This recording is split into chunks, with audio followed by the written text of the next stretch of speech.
Story 1. I saw a child throwing stones at a flock of geese until the male goose decided to intervene. Geese can be quite temperamental, and this male goose was clearly upset. I hope the child learned a valuable lesson. Story 2. An impatient man in his 50s yelled at teenagers waiting for street food. He grabbed a can of soda from the food cart and threw it at one of their heads. Caught midair, the can was thrown back at him, hitting him squarely in the forehead. A semicircular slice began to bleed, suggesting a severe scar. Story 3. The patient was repeatedly abusive to nurses and was placed on a behavioral contract. He called female nurses derogatory names and used racial slurs to describe staff members, insisting there was nothing we could do about it because it was our job to take care of him.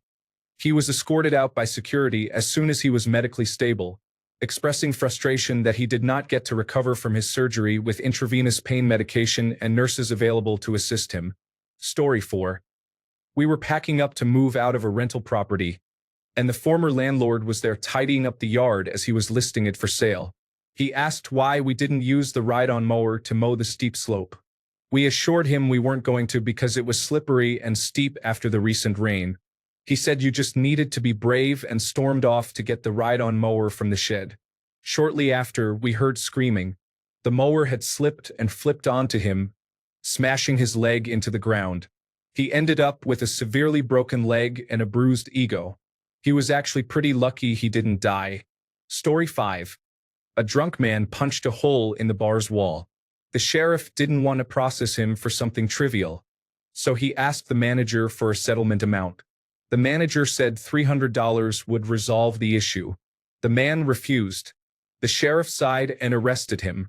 After sobering up, the man's lawyer immediately contacted the bar, stating that $300 was a reasonable amount and asking if the lawyer could come by with a check. The manager declined the offer. The man now has a criminal record. Story 6. I got really drunk one night and, while having a cigarette outside a pub, a guy and his friends accused me of stealing his phone. Everyone had similar-looking phones back then. The guy swung at me and ended up punching the wall so hard that his fist bled. The sound was terrible, like using a mallet on a piece of meat. That wasn't the end of it. He was so furious about injuring his hand that he pulled out a gun. At that point, one of his friends hit him in the jaw. I wish I could say this was funny to look back on, but I still feel a slight terror thinking about how it could have turned out for me. And no, I did not steal the phone. Story 7. My nephew was at a game farm when he was about 5 or 6 years old. He is a very hyper kid, spoiled, and has no self-control. He was teasing a llama and kept bothering it until the llama had enough and spit in my nephew's face. It was not just a light spit. It really slimed him. There's a video of it somewhere. It was quite the moment. Story 8. A classmate decided to start a small fire in a forest during a class trip for fun. He burned down 20 acres of forest and was expelled and nearly arrested. I don't think he ever graduated high school since no one would accept him. Story 9. I saw a person lose his finger to a monkey while pretending to offer bread. Everyone advised him to stop, but he ignored the warnings and faced the consequences. Story 10. When I lived in Missouri, I was 40 miles south of Kansas City, going northbound on Interstate 49. They were doing construction work and had one lane open. No one zipper merged. Instead, 1 in 5 people would get impatient and speed in the left lane to get ahead, then cut over, forcing everyone to brake, which caused insane traffic and eventually an accident that brought us to a standstill. Eventually, traffic started moving, and I was third in line in the right lane before the cones closed off the left lane. A white truck came up and tried to bully its way past car number 1. The car in front of me stopped to let him in, but that wasn't good enough for the truck, and it drove over the cones to get in front of car number 1. It was extremely hot, and my windows were down. The cone must have been at the perfect angle because a very loud metal pop was heard, and there was coolant all over the road. The truck died within 20 seconds. To top it off, the state patrol saw the entire thing while sitting on an overpass, outside of his vehicle, watching everything. I saw him reach for his radio and then walk back to his patrol car. I was petty back then and honked my horn as I passed by the guy losing his mind. This caused everyone else behind me to do the same as we crawled by. Story 11. A child in my primary school was playing with a chainsaw and accidentally cut off his thumb. Doctors attempted to remove his big toe to replace it, but it was rejected. Now he has neither a thumb nor a big toe. Story 12. I wouldn't say it's the worst, but my former boss has 3 children of the same age from 3 different mothers. Story 13. A brave Jeep driver cut off 2 lanes of traffic, about 2 blocks from a police station, directly in front of the county sheriff. Her expression as I drove past indicated that she did not understand. Story 14.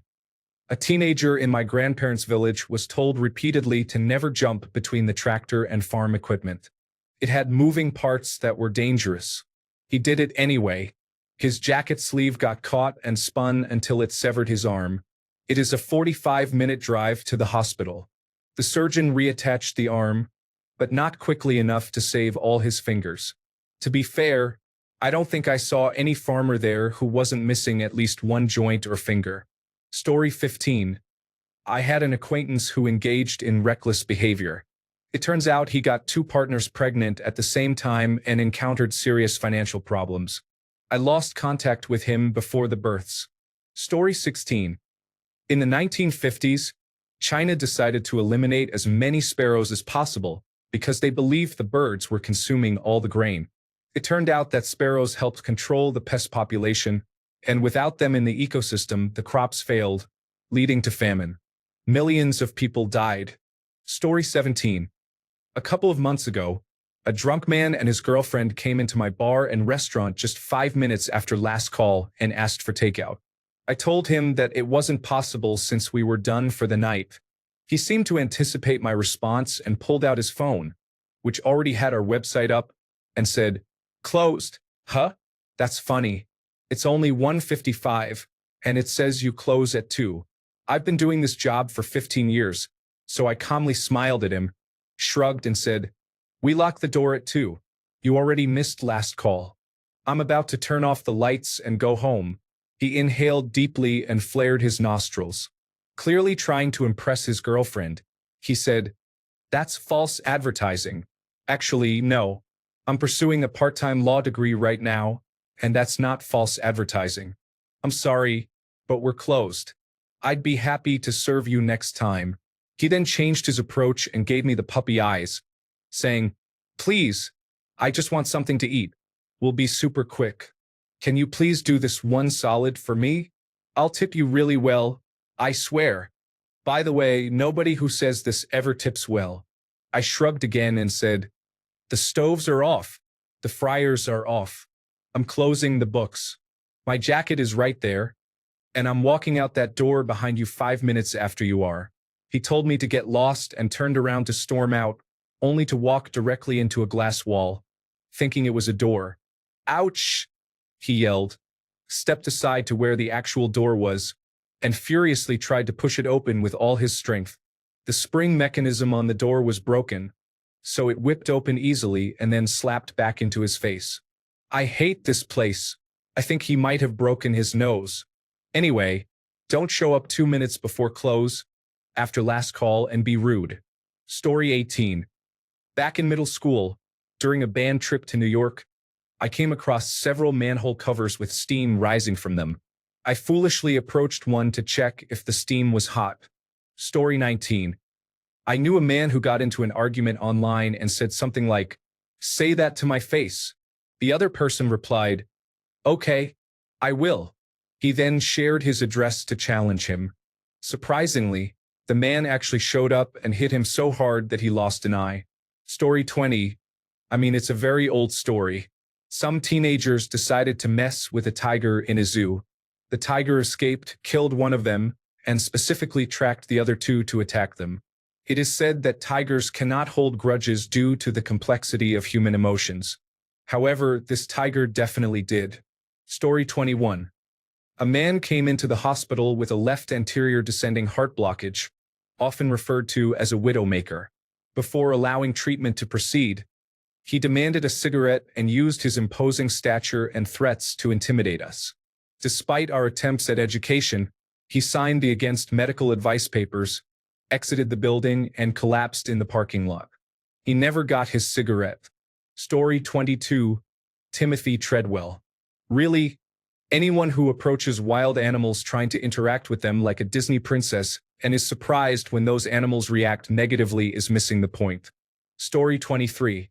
The manager sabotaged my career leading up to a private equity takeover in an attempt to pressure me into accepting a demotion. When the new owners arrived, I reported him for stealing intellectual property. The allegation was investigated and proven, resulting in his loss of all shareholding and dismissal. His wife later informed me that he had a nervous breakdown. Story 24. I grew up in Hong Kong. Back in the 90s, early morning, probably around 1 a.m., I was in Wan Chai, which is where the port is and historically the place where sailors would receive services from local women. However, it's also a popular drinking destination. I went to a convenience store to grab some beers. The United States sailor was there and turned to an older local man, who must have been over 90, and asked, "Would you like a beer?" The old man, in perfect English, replied, "No, I'm fine, thank you." The sailor then said, "What? I'm not good enough to drink with?" That was it. But as soon as the sailor said that, I noticed 3 heads turned to him. I backed away. Next thing you know, about 50 Asian men dragged the sailor out of the store and began to attack him. A few minutes later, there were literally over 100 sailors and over 100 locals fighting each other. The police, accustomed to such incidents, simply blocked the street at both ends and waited for it to stop. Usually, they didn't allow you to open your beers until you left the shop. But the staff let me sit by the counter for the 45 minutes this went on, drinking my drinks and even gave me some microwave dim sum. Anyway, the moral of the story is to avoid confrontation with leaders of organized crime, no matter how old they look. Story 25. A friend of mine has a daughter who was bullied in high school. She was a freshman, a good student, and never caused any problems. She is small and petite. A boy who was 2 years ahead of her had been bullying her. One day, while picking on her, he called her a derogatory name and shoved her, knocking her to the ground. Then chaos broke out. My friend is a former Army Ranger, and he had taught his daughter how to protect herself. The school had to call an ambulance for the boy. He was taken away on a stretcher while wearing a neck brace. Story 26. A guy on my high school's basketball team received a full scholarship to one of the most expensive colleges in the country. While still a senior in high school, he was caught breaking into cars on the college campus and immediately lost both his scholarship and acceptance to the school. Story 27.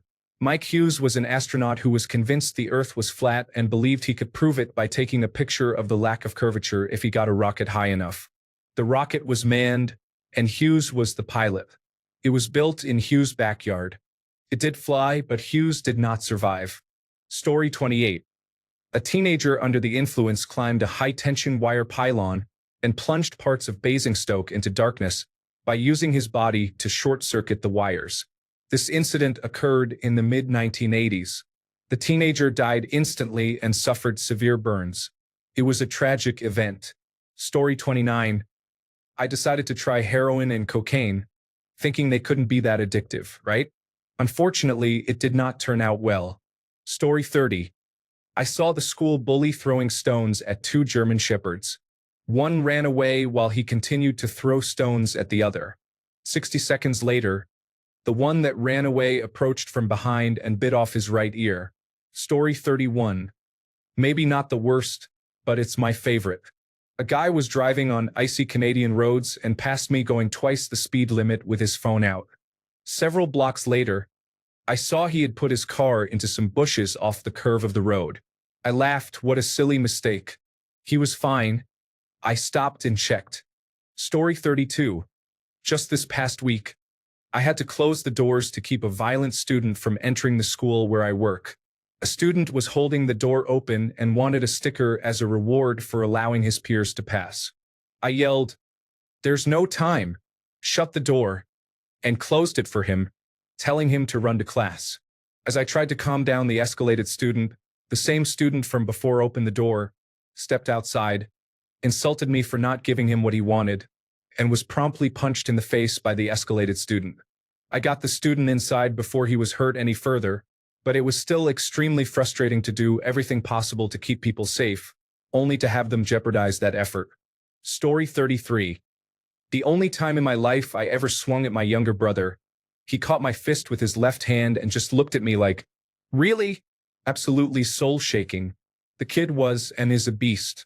Story 34. A friend of mine thought he was smarter than the tax department and planned to sell his house, hide the money, and then declare bankruptcy. He wanted me to hold the money for him, but unlike him, I had a life and prison would have been detrimental to that. He now lives on a remote Pacific island and has arrest warrants in 2 different countries. Story 35. I have a cousin who was very naughty as a child. He bullied a chained dog by hitting it repeatedly with a ball. One throw sent the ball rolling near the dog, and as he approached to get it, the dog clawed him from eyebrow to jaw, requiring many stitches. He still bears that scar to this day. Story 36. A friend of mine grew up in a difficult neighborhood in Liverpool. He was used to threats and was quite confident. On Christmas, he had an altercation with someone he shouldn't have and ended up getting stabbed in the skull. Fortunately, he lived without any major complications, just with a big scar to impress the girls. Story 37. I worked with a low-income population. I had a 15-year-old boy with 6 mothers of his children at the same time, as far as we knew. They all attended the same school but were unaware that they shared the same father for their children. Story 38. Back in high school, I was walking around the football stands, kind of watching the game, but mostly just people watching. I saw 2 girls I knew from my class seemingly arguing about something I'm sure was life-altering at 14. One punched the other, and the other grabbed a handful of hair, and it was on. Like an idiot, I stepped between them to break it up. Suddenly, I became the target, and they started slashing, punching, and beating me as if I owed them both money. I never did find out what their conflict was about. However, I learned my first life lesson. Never again. I'll hang out and call for help from a safe distance. Story 39. I work in sales, and a coworker who was hired at the same time as me somehow upset the entire district. He was great at sales, but he could be quite difficult at times. I had no sales experience while he did, so he made a lot of comments about me needing to catch up. Then one of our coworkers became the manager. Slowly, he started making numerous mistakes, and at one point it seemed intentional because the mistakes were significant. My boss told me it was unbelievable how this guy could cause a headache even when he wasn't around. He knew he was likely on the chopping block, so he began to look for a new job and got an offer the same day they informed me he was going to be fired. He called the manager and told him he had found a new job and would put in his 2 weeks' notice. I thought the manager would let him finish his 2 weeks. No. He fired him as soon as he returned because he didn't want him to think he could come back after being let go from his new job. He ended up burning every bridge in our company after already being fired from another. I will say this, he left with class. He thanked people for the opportunity and advised the new guy not to make the same mistakes he did. Story 40. Hamburg, Germany, year 2000, New Year's Eve in the emergency room. An 18-year-old man started fireworks from his rear. He had not considered the long flame beam and the possible effect on his backside, which now resembled a deep-fried octopus ring. Story 41. A kid, who was a few years younger than me, tried to run at my cat after threatening to hurt him. I punched the kid in the face and he fell to the ground crying. Story 42. A high school student was smoking a cigarette on the cross-country trails. It was dry from the summer, and when security caught him, he discarded the cigarette and ran away. He was apprehended, and the entire field and surrounding area for the trails caught fire. I don't know the exact number of acres affected, but it wasn't just a few. I have another story to share. During a fire drill in high school, everyone lined up by homeroom on the high school track. A friend of mine thought it would be an ideal time to attempt the long jump. He injured both his knees and was in a wheelchair for almost 2 months, if I remember correctly. Story 43. I witnessed a man in his 20s trying to get a 14-year-old girl into bed with him at a party. This man was despicable, but nothing could compare to his attempt to force himself on a young girl. In came a guy I'll call Big D. He was built like a tank and had no patience for such behavior.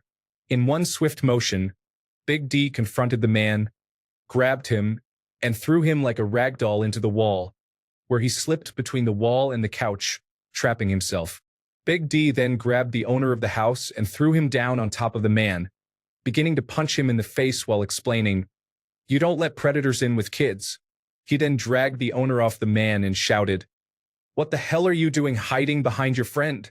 Before delivering a severe beating. I had just walked in with Big D about 5 minutes earlier and realized we were likely going to get arrested. I was okay with ending up at the police station over a guy like that facing consequences, but I was a little frustrated that Big D didn't inform me of his intentions. Eventually, we left, and the police did show up, only for Big D to slam me into a random car and take a few punches to the face. I was completely taken aback, but he told me to go with it and pretend you were trying to catch me. The madman nearly knocked me out to protect himself from repercussions.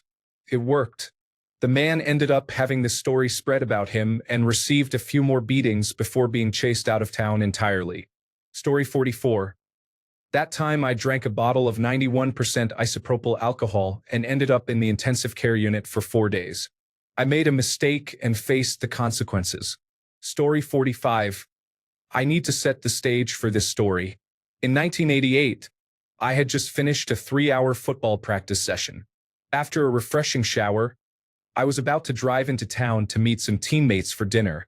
The cheerleading squad had just finished decorating the fence around the football field for our opening game. The bleachers were made of cinder blocks that supported long metal benches for seating. You could slide through the bleachers to drop down underneath if you were small enough. I was standing with my back to the bleachers, talking to one of the cheerleaders, a friend since elementary school. Her current boyfriend was apparently the extremely jealous type. He dropped down through the bleachers, pulled out a pocket knife, and slashed me across the back of my right shoulder. I don't know if it was the look on my face or if he was just a coward, but when I turned around, he yelped and turned to run. However, as he spun to flee, his face collided with the corner of the cinder block supports for the bleachers, knocking himself out cold. He suffered significant orbital and skull fractures and needed 27 stitches in his face along with several rounds of surgery to repair the damage. I only required 4 stitches in my shoulder. Story 46. I saw a man argue with a bouncer and got taken down so quickly that the pavement could have filed an assault report. Story 47. Maybe the best? So, my significant other and I are out shopping with his kids around this time of year in Michigan, where the weather can change rapidly and be really unpredictable in spring. We hop on the expressway in his small sedan to go back home, and it starts spitting sleet on the highway. We're slowing down in the slow lane like all of the other sensible drivers when this enormous truck comes up behind us, honking and weaving, generally being a nuisance as the road gets slicker and the rain gets colder, turning into little ice pellets. The 4 of us are terrified. Here's this massive vehicle bearing down on us. The freeway is getting slicker by the minute, our car is small, and this aggressive driver is tailgating us. We remain cautious and continue to drive slowly, while this reckless driver finally finds a way around all of the sensible people who understand the need to stay safe in rapidly changing, dangerous weather conditions. The reckless driver speeds off like it's normal road conditions, and we lose sight of him as he goes around a big curve. However, once we clear the curve, who do we see with his front end dug into the ditch, far off the road? Walking around his truck, trying to figure out how to get out of the ditch in a sudden ice storm? Yeah, you know it. That reckless driver. Story 48. I'm from Dublin, Ireland. Once I was in a pub in a rough part of the city called the Liberties. I'm not from there, but I had gone to meet a cousin for a pint. Long story short, he got delayed and asked me to entertain myself for an hour.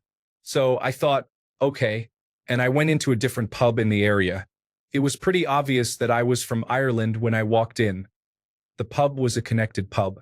Think of the Irish version of an Italian-American private members social club. You get the idea. A dead giveaway about these places is that, unlike most pubs in Dublin city centre, they never have any bouncers or security guards. In the city center on a Saturday night, you wouldn't see a bouncer in sight because they don't need them. They even had a sign on the wall warning against police informants. which included a picture of a man in a balaclava holding a machine gun. Anyway, the pub was pretty empty. Except for me, there was a young girl, about 18 to 21, eating crisps by herself and having a drink, minding her own business on her phone, the barman, a small wiry guy in a matching two-piece polyester tracksuit reading a newspaper in the corner, with a glass of orange soda in front of him, and a group of about 5 loud, drunk, boisterous, and extremely handsome American tourists, in their mid-20s to early 30s. As they got drunker and louder, they didn't even hear the barman calmly but confidentially saying, "Come on now, lads, settle down." It was really juvenile behavior.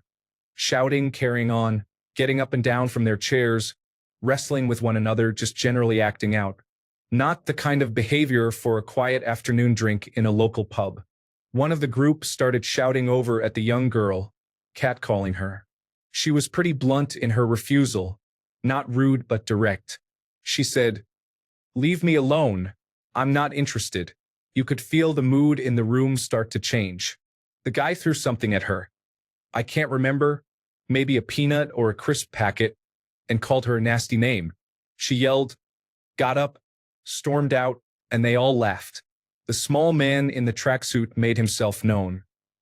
He cleared his throat, folded his newspaper neatly, finished his orange soda, and walked straight up to their table, not rushed but not slow either. He told the guy straight, "Listen, lads, I know you're here having fun and enjoying yourselves on your trip, and you're most welcome here. But that's a very young girl, a good local girl from a good family. She comes from decent people, and this is her local pub in her home in her neighborhood. I'm sure you all have sisters or daughters, and you shouldn't be acting that way. It's not right. Now, you should go and apologize. Anyone from where I'm from would take one look at this guy and just know. This wasn't someone to mess with. He looked like he'd been in prison. Missing teeth, one of them silver or gold. He weighed less than 70 kilograms, well below 6 feet, but pure sinew. You could see his lats through his tracksuit. He screamed danger. The American tourist stood up, a little unsteady on his feet from alcohol, and squared up. He towered over the other guy, obviously a gym-goer, pretty big, with a good few inches and about 20 kilograms on him, all muscle from protein and supplements. He was so close they were almost touching, trying to use his size to intimidate. He started yelling in the other guy's face, each yell somehow louder than the last, in a thick American accent. "Do we have a problem? Do we have a problem? Do we have a problem? Do we have dash?" He got to the start of a fourth line. The tracksuit man reached up, grabbed his head with both hands in an iron grip, pulled it down to him, and bit his ear off. I'll never forget it. It was such a contrast to how calm he had been up to that point, like a terrier with a rat in its mouth. He latched on with his teeth and shook from side to side until it tore off. Blood was everywhere. The guy fell back, screaming hysterically, like a child. You don't forget that. A grown man crying and screaming in hysteria, like a 5-year-old throwing a tantrum. His friends suddenly looked very sober. Oh shit! I heard a whistle from the barman. He had just poured another orange soda for the tracksuit man. That's ready for you there now, Thomas. Story 49. I am a retired teacher following a 32-year career in a South Bronx elementary school. One of the few things I loved about teaching was field trips. Despite having many challenging classes, I always took my class on at least 30 field trips each year. In the mid-1990s, my principal made it difficult to leave certain students in school. For 6 or 7 years at the beginning of my career, I consistently left the most troubled students with a colleague, and in exchange, I would take most of her class on the trip. I ignored my supervisor, who authored the policy change, because I wasn't willing to give up the only aspect of teaching I enjoyed in a challenging environment. If students were willing to behave, I had no trouble taking 50 students. I always found enough parents to help, even though I could not exceed district guidelines for adult-to-student ratios. I had a trip scheduled for the Bronx Zoo, but my colleague disliked one particular student and refused to take him for the day. I wasn't going to cancel my trip, so I obtained recorded permission from his mother to take him, and a parent helper went to her house to get the permission in writing. Let's just say this student, whom I'll call Damien, exhibited behavior worse than any creature found in the zoo. When my back was turned helping one of my third-grade students who couldn't tie her shoes, Damien decided to throw a rock at a camel in one of the temporary exhibits. The rock hit the camel between the eyes, causing it to cough up an enormous green loogie and spit it right into Damien's face, some of which even got into his mouth. I felt no sympathy when he started crying and screaming. I had to resist the urge to tell him he got what he deserved. For the rest of the year, the children referred to him as Camel Boy, and whenever he tried to bully another student, he was overwhelmed by at least 7 or 8 girls from various classes who stood up to him. Before I received backlash for being unkind or a bad teacher, I want to clarify that Damien had no disabilities, was quite intelligent, and came from a loving family. His older brother was a pleasure to have in class, and his younger sister in kindergarten was delightful. He lived with both parents, and although they were poor, they were a caring couple who did everything for their children. Unfortunately, I have to acknowledge that this child was born with behavioral issues. I'm not interested in the debate over nature versus nurture. Of course, one can never fully know what occurs behind closed doors in a family. I understand that some might believe these issues stemmed from a golden child dynamic or something the parents were doing. To the best of my knowledge, that was not the case. The parents utilized every city and school resource available to help their son. Many years later, I learned that when he was in high school, he threw his 6th-grade sister into traffic, causing her to be hit by a car and resulting in months in a body cast and a probable lifetime limp. The family refused to take him home from police custody, and he was subsequently sent to a group home. I ran into the mother about 15 years after the camel incident, and I barely recognized her. A beautiful woman in her early 30s when Damien was in my class, she now looked like a worn-out 70-year-old. Story 50. The first time I experienced a find-out moment was in grade 4. I was new to the school, and at the end of my first day, I was heading out when a kid started yelling at me. He accused me of looking at his girlfriend, but I had no idea who she was and wasn't really looking at anyone in my class. He wanted to fight and wasn't going to let me go without it. I told him I didn't want to fight and was just trying to go home. He took a couple of swings at me, and I moved around him and jabbed back. He was terribly slow, and I was easily beating him, but then I realized I didn't want to hurt anyone in front of all those kids I didn't know. I threw up my hands and said, "Okay, I give up. You win." This is where the moment escalated. I turned around and started walking away when he picked up a rock and hit me in the back of the head with it. I remember my ears ringing and my head aching, but then rage took over. I put him on the ground and hit him hard. The teacher came out and pulled me off him. The other kids bullied him relentlessly after that, and although I felt sorry for him, he definitely found out. Story 51. A man who worked for the company I am with decided to take a $900 per week draw from the company fuel card. One has to ask, is it worth your job? Story 52. A muscular alpha male, furious that a nerdy guy half his size asked him not to blow his cigarette smoke in his direction on a non-smoking patio, retaliated by blowing smoke in his face. He then put his arms behind his back, stuck his chin out and said, "Take a free shot. I know you want to." He didn't get to finish the sentence because the nerdy guy wasn't as meek as he seemed. He struck the alpha male right in the nose, toppling him backward over a chair. Food and drinks from the table landed all over him. It was truly incredible. Story 53. This is more karma speaking than anything. My brother used to post very sexist memes online. I called him out, and we got into an argument that somehow involved the entire extended family. I cursed him by saying he would someday have a daughter, and I would show her his opinions on women. His daughter is now 6 and is learning to read this year. Story 54. A local woman went viral for writing, "I hope Trump deports you," to the waiter on her dinner receipt. The receipt had her name, and hours later, she faced significant backlash. Her children likely experienced the worst of it at school. The politically correct community responded quickly and relentlessly, and her husband's business was also affected. It was quite a significant event, featured on the Today Show and the Yahoo front page. Story 55. I told someone not to get too close to the swans at the Palace of Fine Arts in San Francisco. He said they were tame, walked up to them, and promptly got bitten in the groin area. I guess this is more of a cautionary tale. Story 56. Elon is trying to appeal to diesel-burning supporters, while the people who buy his cars tend to be environmentally conscious liberals. Story 57. Using heroin for fun, he told all the concerned commenters to leave him alone until he realized he became addicted immediately. Story 58. I heard a story from a friend who wanted to lose his virginity so badly that he started chatting with users from hookup forums. He was so desperate that he spent almost the whole day trying to meet these users for sex. But instead, he ended up getting scammed for around $100. In the end, he didn't even get laid. Story 59. I was on duty as a police officer and reported this.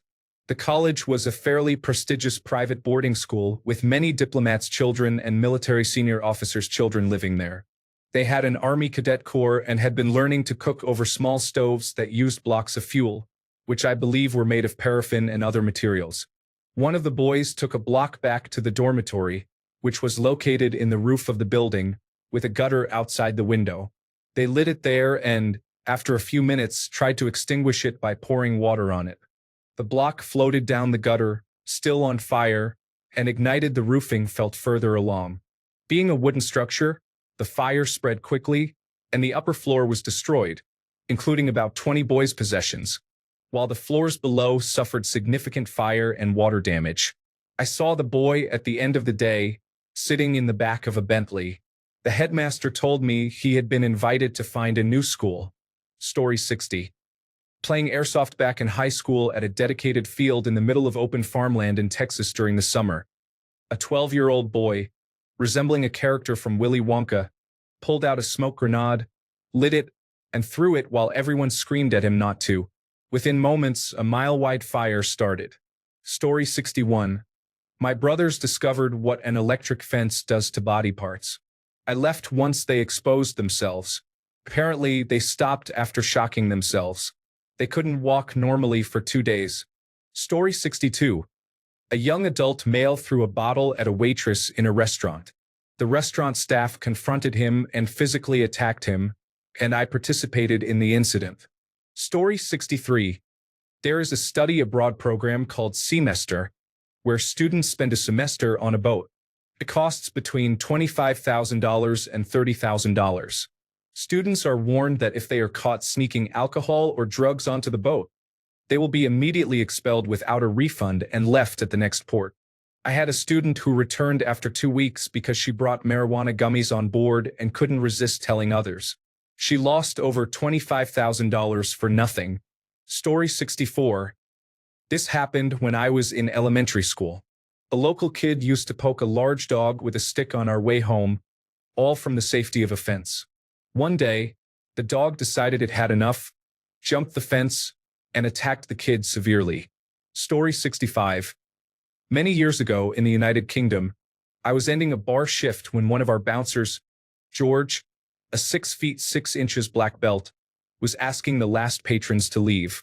A table of 4, consisting of 3 males and 1 female, decided to stay seated. Despite several requests, they still refused to move, and it was well past our closing time. The female then jumped on George with a bottle and was subsequently thrown into a wall. From there, it turned into chaos as 4 troublesome individuals were removed from the pub.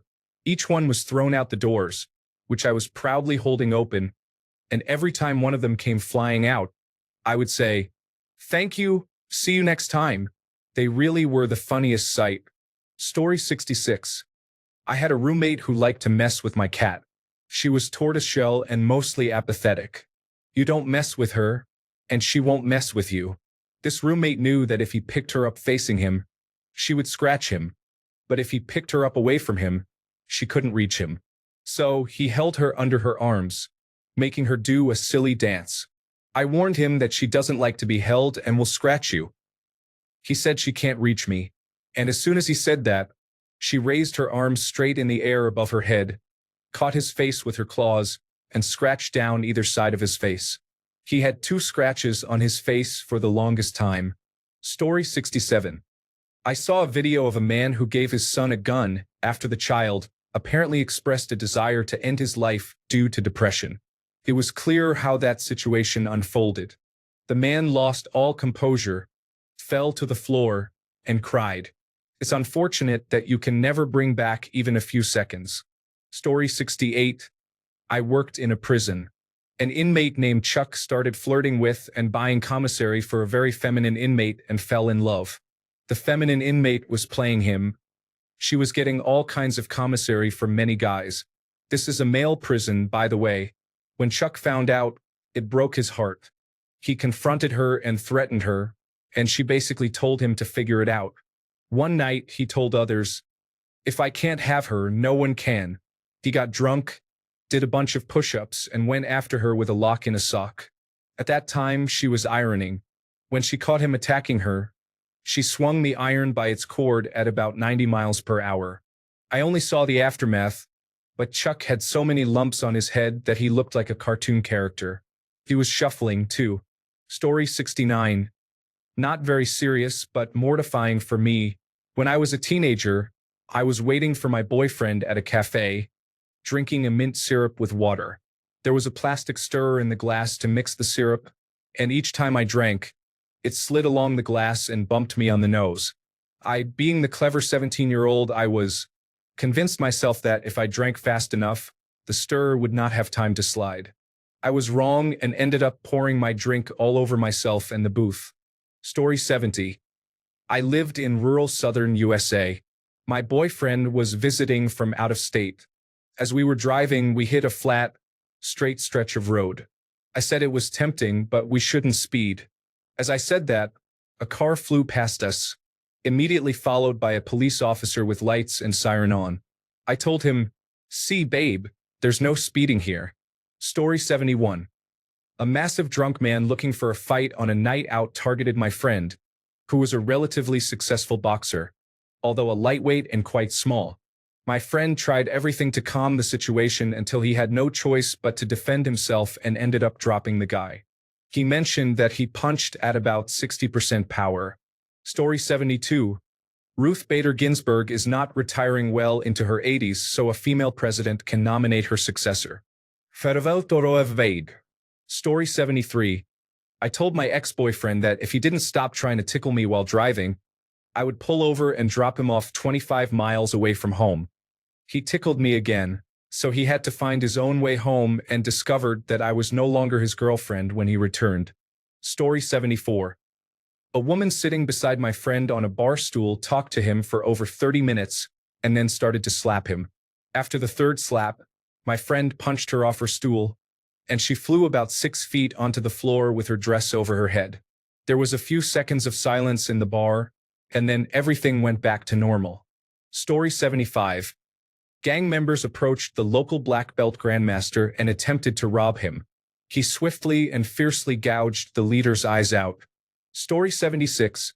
2 young men broke into my friend's apartment, one wielding a handgun while we were playing Super Smash Bros. The friend whose apartment it was grabbed a 12-gauge shotgun and shot the front man in the face from about 6 feet away, instantly decapitating him. The second man hit the ground, screaming and bleeding profusely. He had to be taken to the hospital to have pieces of metal, as well as fragments of his deceased friend's skull and teeth, surgically removed from his face, neck, and chest. Story 77. A reckless driver on the road decided to cut me off, only to lose control and crash into several parked police cars on standby. The driver was also making offensive gestures at me, so I slept very well that night. Story 78. The Democratic National Committee's manipulation of the 2016 Democratic primary and subsequent gloating during the general election will be recorded in history as one of the most significant instances of misplaced arrogance in human history. Story 79. I was working as a private chef. The client had former military security. There was a conflict, and the security personnel asked the offender to leave. Until then, I didn't realize you could make origami out of people. Story 80. Earth is 4.54 billion years old, with a wealth of data on how to maintain its livability. America is 250 years into a fragile social contract built on balance. Both ask for the bare minimum, a little kindness and basic respect for one another and the planet. Ignore that and we will find out. Story 81. Not seen with my own eyes, but my uncle and cousin work for a man who owns a reputable beekeeping company. The company has been in operation for about 20 years. The owner is certainly not young anymore, and after decades of marriage and 3 children, his wife, who helped him start, finance, and run the company, suddenly faced competition from a younger woman who caught his attention. They began an affair and the wife found out. She quickly sought legal representation and was very determined. She wasn't after an easy and amicable divorce. Instead, she pursued a substantial settlement, obtaining half of the company, which was a significant amount, along with child support and alimony.